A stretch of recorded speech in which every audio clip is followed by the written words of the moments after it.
Take your seats, everyone. Jack and I walked right behind a couple of sixth graders into the building and then followed them to the auditorium. Mrs. G was at the entrance handing out the programs and telling kids where to go. Fifth graders down the aisle to the left, she said. Sixth graders to the right. Everyone come in. Come in. Good morning. Go to your staging areas. Fifth graders to the left, sixth graders to the right. The auditorium was huge inside. Big sparkly chandeliers, red velvet walls, rows and rows and rows of cushioned seats leading up to the giant stage. We walked down the wide aisle and followed the signs to the fifth grade staging area, which was in the big room to the left of the stage. Inside were 4 rows of folding chairs facing the front of the room, which is where Miss Rubin was standing, waving us in as soon as we walked in the room. Okay, kids, don't do that, Cat. Okay, kids, take your seats. Take your seats, she was saying, pointing to the rows of chairs. Don't forget you're sitting alphabetically. Come on, everybody, take your seats. Not too many kids had arrived yet, though, and the ones who had weren't listening to her. Me and Jack were sword fighting with our rolled-up programs. Hey, guys, it was Summer walking over to us. She was wearing a light pink dress and I think a little bit of makeup. Wow, Summer, you look awesome, I told her, because she really did. Really? Thanks. You do too, Augie. Yeah, and look, you look okay, Summer, said Jack, kind of matter-of-factly. And for the first time I realized Jack had a crush on her.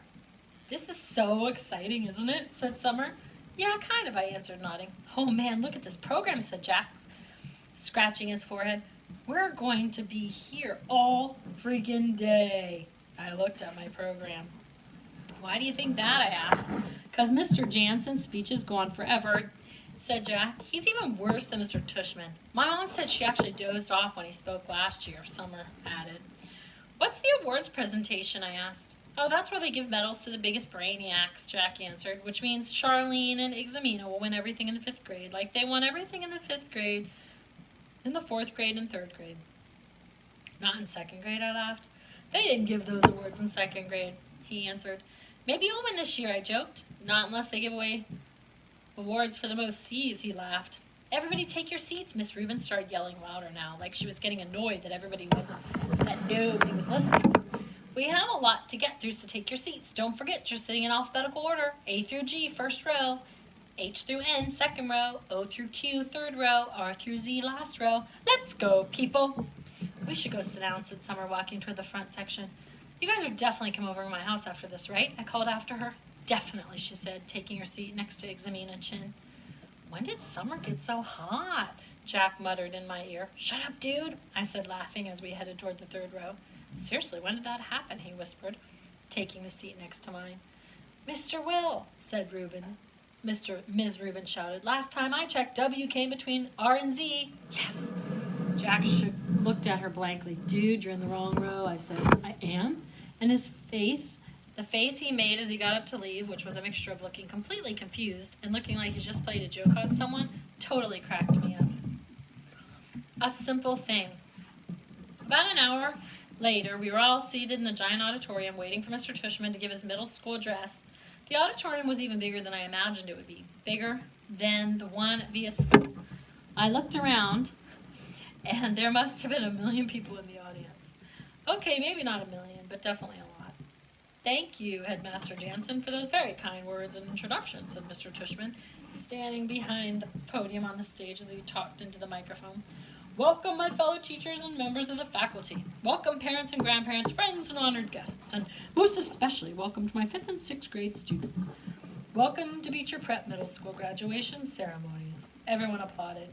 Every year, continued Mr. Tushman, reading from his notes with his reading glasses way down on the tip of his nose, I'm charged with writing 2 commencement addresses, one for 5th and 6th grade graduation and one for 7th and 8th.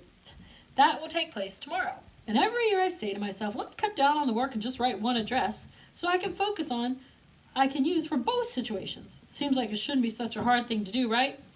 Yet each year I still end up writing 2 different speeches no matter what my intentions are, and I finally figured out why this year.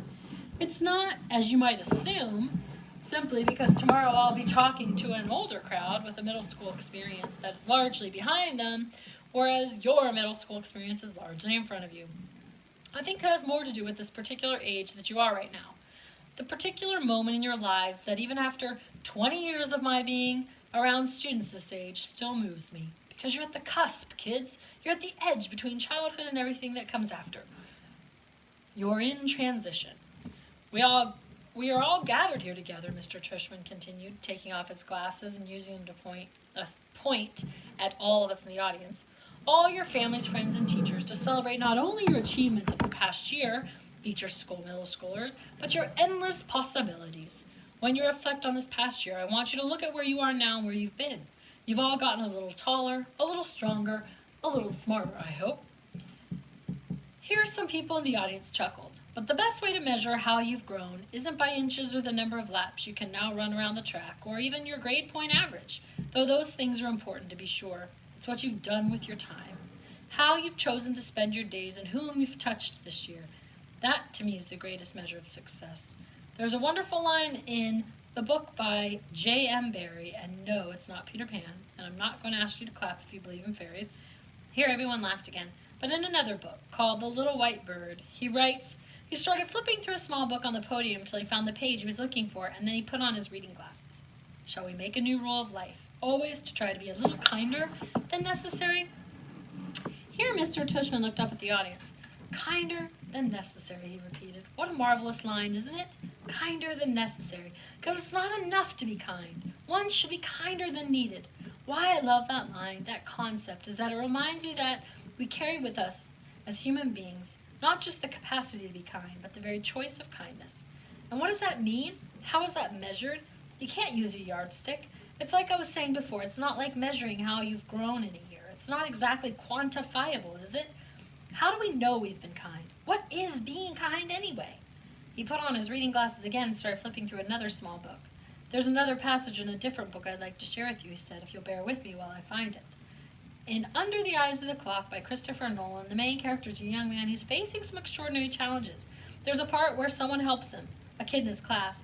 On the surface, it's a small gesture, but to this young man, whose name is Joseph, it's, well, if you'll permit me. He cleared his throat and read from the book. It was at moments such as these that Joseph recognized the face of God in human form. It glimmered in their kindness to him. It glowed in their keenness. It hinted in their caring. Indeed, it caressed in their gaze. He paused and took off his reading glasses again. It glimmered in kindness to him, he repeated, smiling. Such a simple thing, kindness. Such a simple thing. A nice word of encouragement given when needed. An act of friendship, a passing smile. He closed the book, put it down, and leaned forward on the podium. Children, what I want to impart to you today is an understanding of the value of that simple thing called kindness. And that's all I want to leave you with. I know I'm kind of infamous for my verbosity, means long speeches. Here everybody laughed again. I guess he knew he was known for his long speeches. But I want you, my students, to take away from your middle school experience, he continued, is the sure knowledge that in the future you make for yourselves. Anything's possible. If every single person in this room made it a rule that whenever you are, wherever you are, whenever you can, you'll try to act a little kinder than necessary, the world really will be a better place. And if you do this, if you act just a little kinder than is necessary, someone else somewhere someday may recognize in you, in every single one of you, the face of God. He paused and shrugged. Or whatever politically correct spiritual representation of universal goodness you happen to believe in, he added quickly, smiling, which got a lot of laughs and loads of applause, especially from the back of the auditorium, where the parents were sitting.